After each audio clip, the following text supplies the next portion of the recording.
Let's welcome in our co-hosts on this frosty Friday morning. He is a retired admiral, former president of the Berkeley County Commission, Mr. Bill Stubblefield.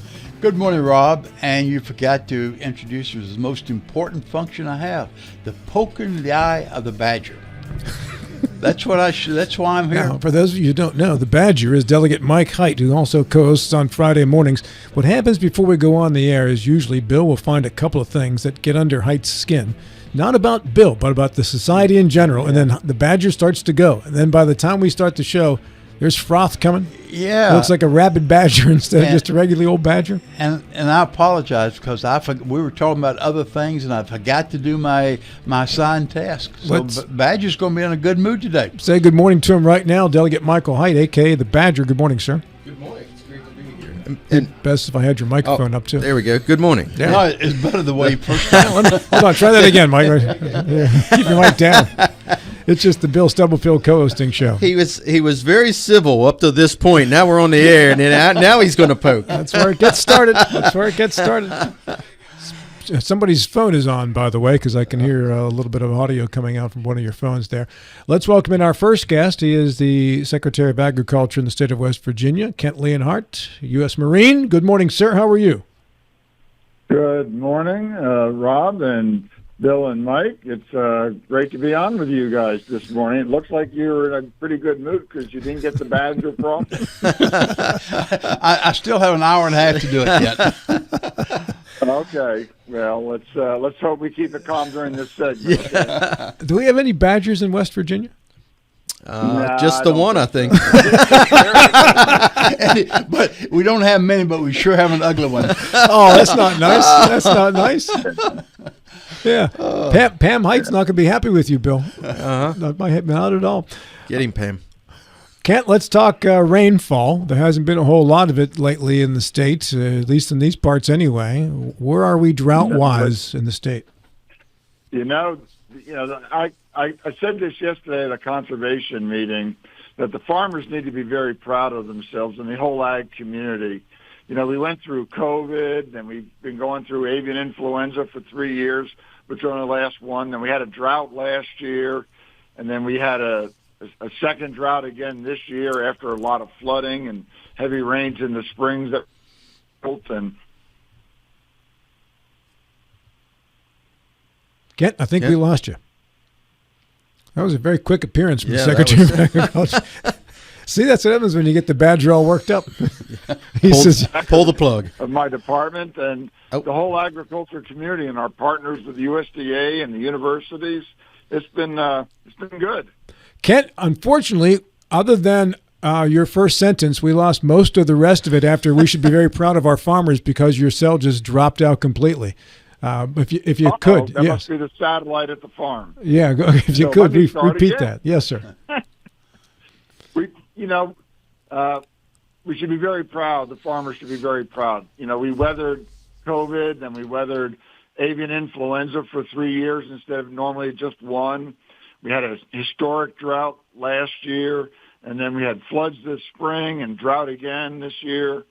And we've weathered it all, and all indications are agriculture is still growing in the state of West Virginia. And the state's been through all this stuff before, but never in such a short period of time. So, working with our partners at the universities and at USDA, we've really weathered an awful lot. And so I'm very proud of the agriculture community in our state. How about the beef stock in the state? Kent, how's that faring? Well, when the 22 census came out, the nation was down 4%, and West Virginia was up 5,000 head from 2017 when I first took office. So we were doing really well. Now, the drought did set us back some, and the prices are up there. You hear an awful lot of people that the majority of the people want beef prices to come down because it's gone up, but the farmers are saying, hey, we can finally make a living. Mm-hmm. So you've got a conflict there between the people growing our food and the folks that want food that's priced better. Have any of the farmers in West Virginia, regardless of what they are growing or raising, been affected by any of the international relations issues that we're hearing about regards to any crops or beef? Well, the the farmers have been in West Virginia, because we are not a big commodity crop area state. The farmers are enjoying very good prices in their beef. So that's good for them. It doesn't help the consumer a whole lot. But as far as the other tariffs that are affecting the row crops, we have some of that, obviously, but not near what, the Iowas and the Illinois and the Indianas, and they're being affected by those tariffs more. Our vegetable growers are doing very well, particularly our tomato growers. When the tariffs went on the Mexican tomatoes and the prices went up, the restaurants in the area started buying more local tomatoes. So that's good for us in West Virginia. So there's been some benefits and a little bit of downside, but for the most part, West Virginia has been kind of sheltered from the tariff wars in the agricultural community, that is. All right, I have to know if you know a homegrown remedy for keeping the deer out of the tomato supply in the local farmer garden. Kent, any tips? That's called getting permits from the DNR for deer control. I thought that might be the answer. Yeah, Mr. Stubblefield. Yeah, good morning, Kent. I noticed sir. headlines that West Virginia farmers have lost over $2 million this year to natural hazards. And I am being raised on a farm myself decades ago. I understand that the farmers are always subject to the vagaries of weather. That's a given. However, with climate change, we're having the change in the weather more severe than we've historically have had.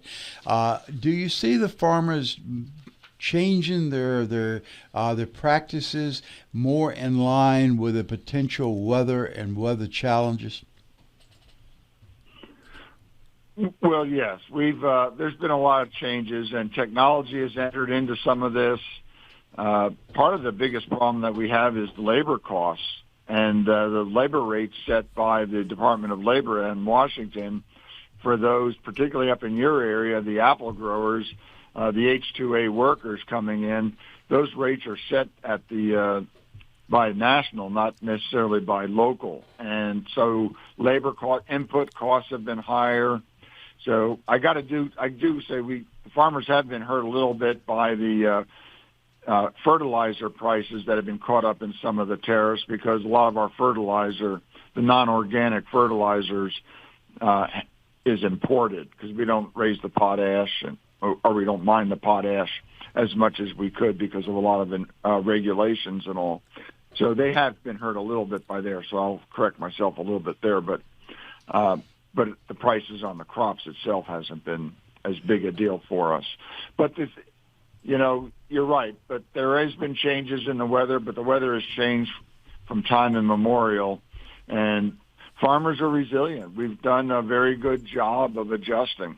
With the drought, we've put some funding down at the local conservation districts so that farmers can deal with the drought a lot better going forward. So we're getting some things taken care of to adjust to that, and the farmers learn as we go along. Has there been a shift in type of crops that have been grown? Yeah, we're getting more and more vegetable crops because we've been lucky that the Natural Resource Conservation Service has done a lot of cost sharing on what we call high tunnels. They sort of look like those hoop greenhouses in plastic. That's extended the growing season in many of the areas, but it's also a soil and water conservation. So the tilled soil underneath those high tunnels is not exposed to rain and runoff quite so much, and then you can adjust the moisture when growing the crops so you don't get too much moisture in there sometimes and sometimes not enough. You can get a steady supply of moisture, and that maximizes your yields in that smaller space. There I am. Is it time for the Badger? Time for the Badger. Time for the Badger. Watch out, Kent. Here he comes. Here he comes, Ken. So it's a good morning. The one Badger in West Virginia. The one Badger in West Virginia, yeah. And unfortunately, we said earlier, he sure is an ugly badger. It's just not nice, Man, Bill. I'll tell you what. It's not nice at all. So Ken, talk to. There's some people that are concerned about the loss of ag in especially the growth areas like Berkeley County, where we used to be a huge, apple orchard type agriculture, and then now we have this growth of residential and tearing down apple orchards and building houses. Are we concerned with that in any other parts of West Virginia, or is that something that's just in the Eastern Panhandle right now? Well, I'm concerned about that all over the state of West Virginia. We have, solar farms going up, and the solar farms want to go on the flat, the best agricultural land, because it's easier to build it there. It's less sheltering from the sun in different directions.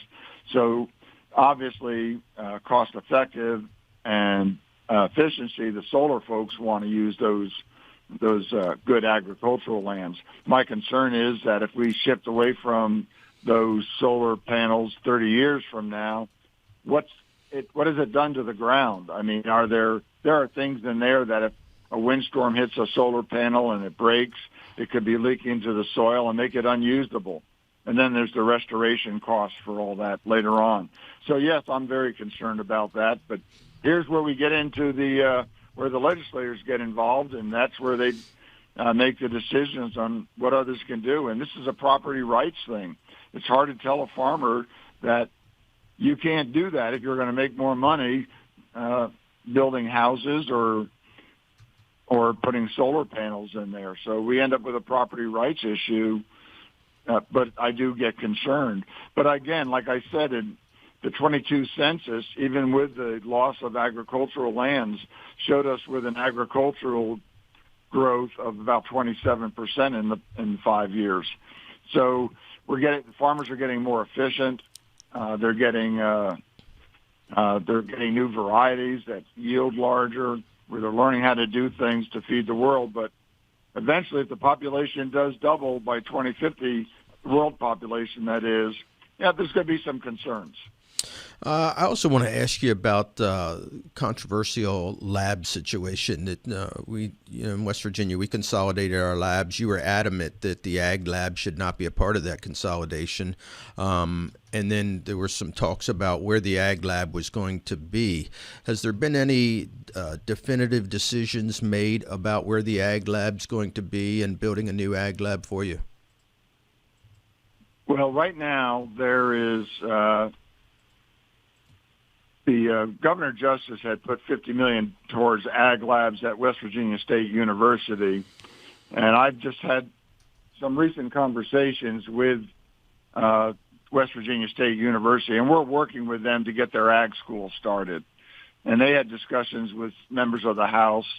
So we're getting the ag. We're going to get the ag school going there to where West Virginia State will have an ag degree program, and then we're going to work on the labs after that. And then it's up to the legislature how much money they want to spend and where they want them to go. State has come up with a two-tier approach: build the school first. We're helping them with that. There'll be some teaching labs in that area. And then as far as those labs that we need at the Department of Ag, at the biosecurity level 3 level,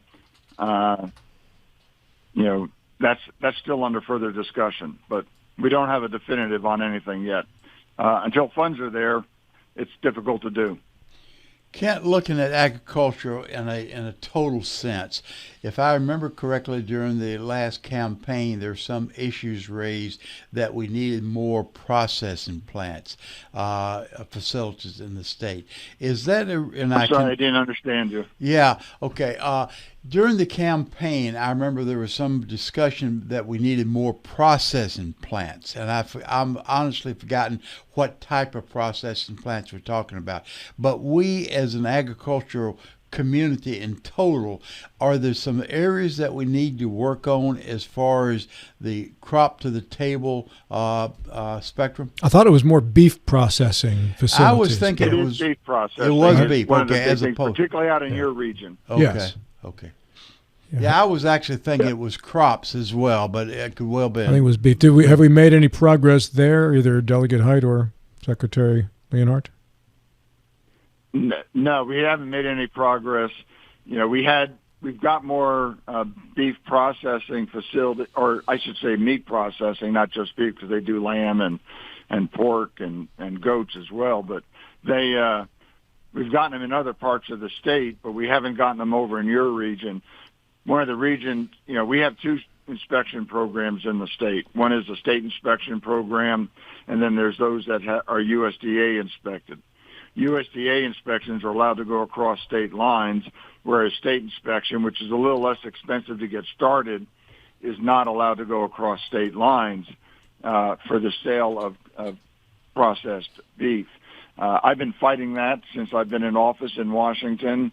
I thought I had it fixed once, and the language got changed, and USDA, even though they inspect our state and it's our meat, state inspected meat's good for West Virginians, but it's not good enough for Virginia or Pennsylvania. I don't get it, or Maryland, but that's the way USDA is looking at it. Politics at its best in Washington. So we're not allowed to sell across state lines, is what you're saying? We can, if it's a USDA inspected plant, which is more expensive and harder to get started. No, yes, okay. But if it's a state inspected, which is also inspected by USDA.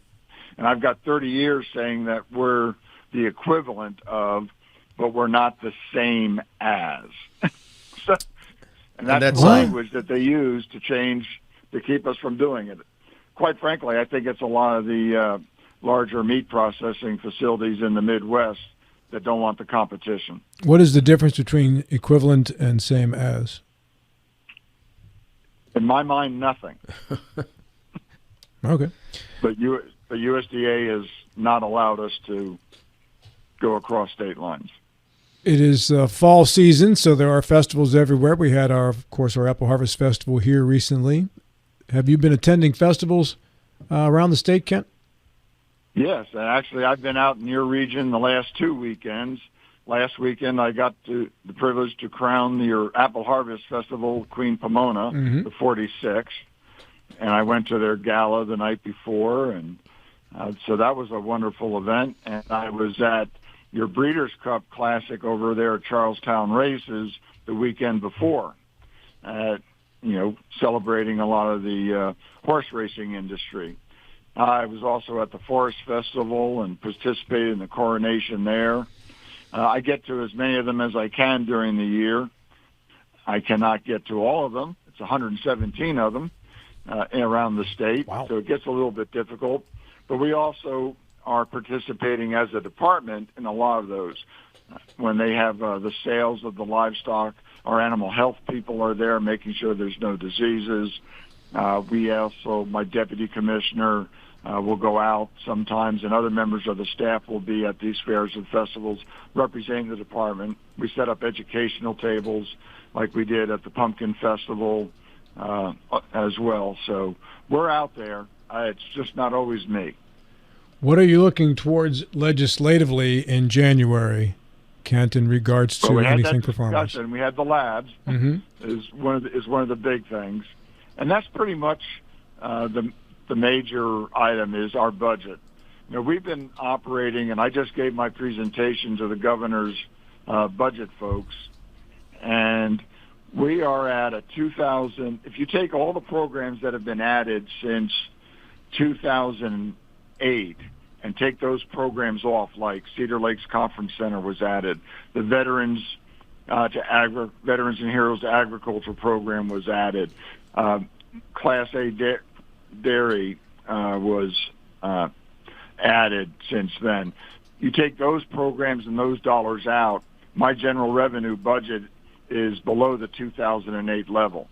I've given everybody 3 pay raises when Governor Justin announced raises for everybody, although I didn't get the funding for all those raises he announced. So I'm very proud of what we've done fiscally. We've done the right thing.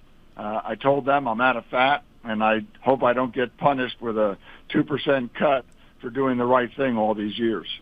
What of it, Mr. Finance Committee member? Well, I haven't seen his budget, so I'm not going to comment yet. Hey, I gave it a shot, Ken. I took know, a shot. I appreciate the thing, but at least I got one ear, didn't I? Yeah, you got one. You got one there, that's for sure. Yeah. Just a couple of minutes left here, Kent. What do you want the farmers in the Eastern Panhandle to know about what's going on at the state office? Well, right now we've been talking with the Farm Service Agency. They opened up yesterday to start taking applications for drought. If they've been in D1 8 weeks we've just on our website, they can go to it and they can see and our Facebook page, the West Virginia Department of Ag, they can see the criteria for signing up at FSA. So I encourage everybody, if they're in those drought zones, to get down to the FSA offices and sign up. And also, for Conservation District, we had some of the drought mitigation money that we had about $300,000 left for the $10 million, and we divided that among the 14 districts. So there's some funding there for temporary fence to consolidate cattle in a dry area so we don't ruin the pasture that we just renovated with last year's funding. And Delegate, thank you very much for that funding last year, because that from all we're starting to lose you, Kent. Really, yeah, you're starting to kind of warble. My satellite. Yeah, you're starting to warble a little bit. Cloudy. Am I back? Yeah, Yep. you're back a little bit. Yes. So Okay, yeah. So, yeah, that funding went a long way last year. It was very successful. And I'm going to brag on my team that we administered $10 million for the low cost of $101,000. So that was good government. I'm very proud of our team. very nice. In regards to spotted lanternfly, and I'm even seeing some stink bugs back here in the month of October again, but not so much the stink bug. This was a big summer of the spotted lanternfly in this area. Did we experience much crop loss? Much crop loss from the spotted. They're more of a nuisance than anything else. Again, I will encourage everybody, if you've got tree of heaven, which is another invasive species, that seems to be where the spotted lanternflies flock towards, please take it down if it's suitable to do so, and you'll see fewer spotted lanternflies in your yard and neighborhood if you can get the tree of heaven taken there. That was an ornamental plant that was imported in the late 1700s, believe it or not. Bad decision. Yeah. Bad decision back then. Then the spotted lanternfly came in, and it's thriving on it. So it's on my farm now, too, and we're working on getting rid of tree of heaven as we speak. 1 minute, Bill. Did you have a quick comment? I was going to say you have to kill them before you cut them down. Is that not correct, Kent? I've heard that. No, you can cut them down and then spray the stump and kill it. Huh. Okay. There you go. Okay. Chop it. Now, if Spray your it, cattle kill are it. grazing, they'll keep grazing the shoots. Yeah. All right. Hey, Kent, thank you kindly. I appreciate your appearance here this morning, as always. Very much appreciated. Gentlemen, thanks for having me on. I do appreciate the opportunity. Have a great day. Thank you, Ken. You too.